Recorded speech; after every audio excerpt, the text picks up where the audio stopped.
Hello les amis, je vous retrouve pour une nouvelle vidéo sur la Coupe du Monde de football 2022 au Qatar et je vais vous parler du match de ce mardi 6 décembre à 20 h, le dernier huitième de finale entre le Portugal et la Suisse. Donc je vais vous donner tout plein d'infos, de statistiques, et puis je vais voir s'il n'y a pas une tendance, un scénario qui découle de toutes ces statistiques. Et bien sûr, je vais revenir aussi sur les classements dans les groupes.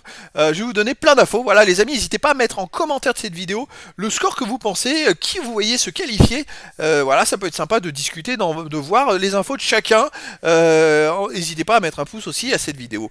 Alors c'est parti. Le Portugal se retrouve en huitième de finale parce qu'ils ont fini premier de leur groupe H. Et donc les résultats, ils ont battu le Ghana 3-2. Ensuite, ils ont battu l'Uruguay 2-0 et après, ils ont perdu à la 90e minute contre la République de Corée 2-1. Donc ils finissent premier de leur groupe avec 6 points, 6 buts marqués, 4 encaissés. Bon, ils étaient qualifiés, donc ils ont fait tourner contre la République de Corée afin de reposer un maximum leurs joueurs en vue des huitièmes de finale. De son côté, la Suisse a gagné contre le Cameroun au premier match 1-0, a perdu contre le Brésil de justesse 1-0. Et au troisième match, ils ont fait c'était un énorme match contre la Serbie 3-2. Ils ont mené 1-0, ils ont été menés 2-1 et après ils ont renversé le match pour gagner 3-2. Et donc au final, la Suisse finit deuxième ex aequo avec le Brésil avec 6 points, 4 buts marqués, 3 buts encaissés. Et donc c'est qualifié pour les huitièmes de finale. Donc maintenant on va revenir sur les trois premiers matchs et voir un peu les styles de jeu et les statistiques. Alors le Portugal 61% de possession de balle, 59 au deuxième match, 61%, c'est une équipe qui aime un peu avoir la possession de balle et qui aime faire des passes, vous voyez, fait des passes, elle réussit beaucoup de passes, ça joue, voilà.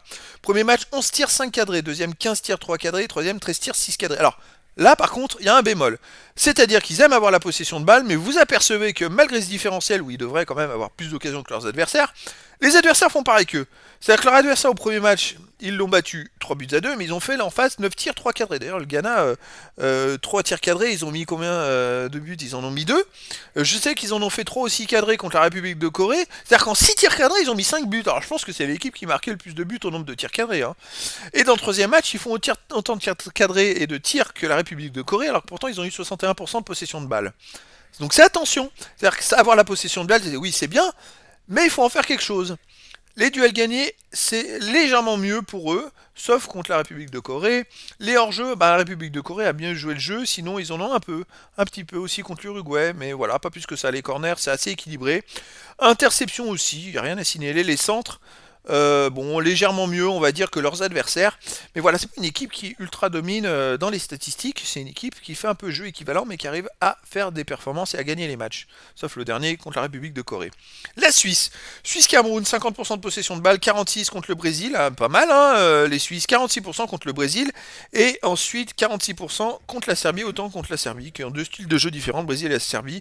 Donc vous voyez, passe tentée, passe réussie, c'est à peu près les mêmes choses. Les tirs 7-3 au premier match, 6-0. Alors contre le Brésil, ils n'ont pas tiré cadré.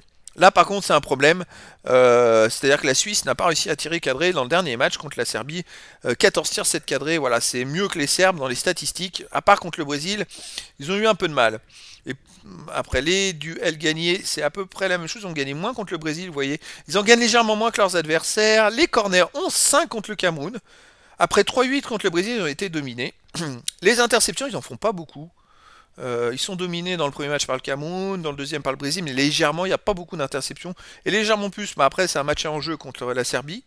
Les centres 20-23, beaucoup de centres. Par contre, autant ils avaient fait beaucoup de centres au premier match, parce que l'adversaire était plus faible, autant contre le Brésil et la Serbie, très très peu de centres comparé à leur adversaire qui en a fait 2 à 3 fois plus. Donc c'est une équipe qui a du mal à centrer contre des équipes plus fortes. Pas forcément qu'ils aient pas la possession de balle, je pense qu'ils n'arrivent pas à avancer avec la possession de balle. Il manque peut-être de joueurs qui ont de la percussion et de la vitesse pour pouvoir plus se centrer. Donc ça c'est important, c'est à souligner. On va aller voir les scores des deux dernières années. Les deux dernières années, le Portugal n'a pas fait forcément des scores folichons, 15 victoires, 5 nuls, 5 défaites, là ils viennent de perdre en plus contre la République de Corée, vous voyez.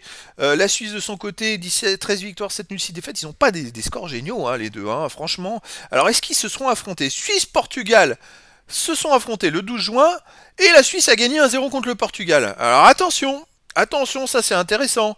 Ils se seront affrontés aussi le 5 juin dernier, mais c'était au Portugal. Et là, le Portugal avait gagné 4-0. Mais en Suisse, c'est la Suisse qui a gagné 1-0. Donc les deux équipes se sont déjà affrontées. Les deux équipes se connaissent très bien. Ça va être à l'avantage de l'équipe la plus faible. Dans ce cas-là, c'est la Suisse qui pourra plus mettre une stratégie pour contrer les Portugais. Donc ça va être très intéressant. Est-ce qu'il y a eu d'autres affrontements? Là, voilà, c'est quand même parlant le fait qu'il y ait eu en plus deux affrontements de suite chez l'un et chez l'autre, parce que quand c'est chez l'un à l'extérieur, c'est pas pareil. Là, ils sont sur terrain neutre, donc ça sera pas la même chose. Mais c'est vrai que bon, c'est plutôt intéressant de voir ça, les amis. Et je sais pas pourquoi, ça m'étonnerait pas de voir une surprise et de voir la Suisse gagner et de se qualifier, peut-être pas gagner, mais la Suisse se qualifier. Les Portugais, ils sont un peu moins présents, un peu moins là. Après, les Portugais là, ils ont quand même un match qui est à leur portée pour aller loin dans cette Coupe du Monde. Mais je sais pas, ça me surprendrait pas de voir une surprise de la Suisse qui d'habitude sort des poules, ça arrive souvent, et ont du mal en huitième de finale. Là, tout est possible. En tout cas, c'est vraiment un match, tout est possible. La preuve, le match qu'ils ont fait, ils ont pris 4-0, le match d'après, ils le gagnent 2 semaines après, ils le gagnent 1-0. Donc c'est qu'ils ont dû étudier le jeu adverse, ils se sont adaptés, ils sont passés de 4-0 à 1-0 pour eux, même si c'est extérieur domicile. C'est que quand même, ils ont créé quelque chose, ils ont fait quelque chose qui a contré le jeu portugais, et ils ont réussi à les battre. Donc, s'ils ont été capables de faire ça en 2 semaines, qu'est-ce qu'ils sont capables de faire dans cette Coupe du Monde? Voilà, moi je dis attention, là c'est un match totalement imprévisible. On peut très bien avoir une victoire de la Suisse. Ils ont en plus trouvé le moyen contre la Serbie de vraiment de les Serbes menaient 2-1. Ils sont allés les chercher, ils ont allé gagner 3-2. Voilà, donc tout est possible. Moi je m'avancerais plus pour une qualification de la Suisse dans ce match. Écoutez les amis, n'hésitez pas à mettre ce que vous pensez de ce match et le scénario que vous voyez. Ça peut être sympa d'en discuter et de voir chacun ce que chacun pense avec tout ce qui se passe. Moi, ça m'intéresserait de voir si il y en a qui voient pas aussi la surprise de la Suisse, s'il y en a qui voient la surprise du Portugal, s'il y en a qui voient des cartons ou pas, s'il y a d'autres informations. Ça m'intéresserait de savoir et de pouvoir en discuter. N'hésitez pas à mettre un pouce aussi à cette vidéo. Voilà les amis, écoutez, je vous donne rendez-vous ce mardi 6 à 20h pour le huitième de finale de la Coupe du Monde 2022 Portugal-Suisse. Voilà les amis, je vous dis à très bientôt pour une nouvelle vidéo.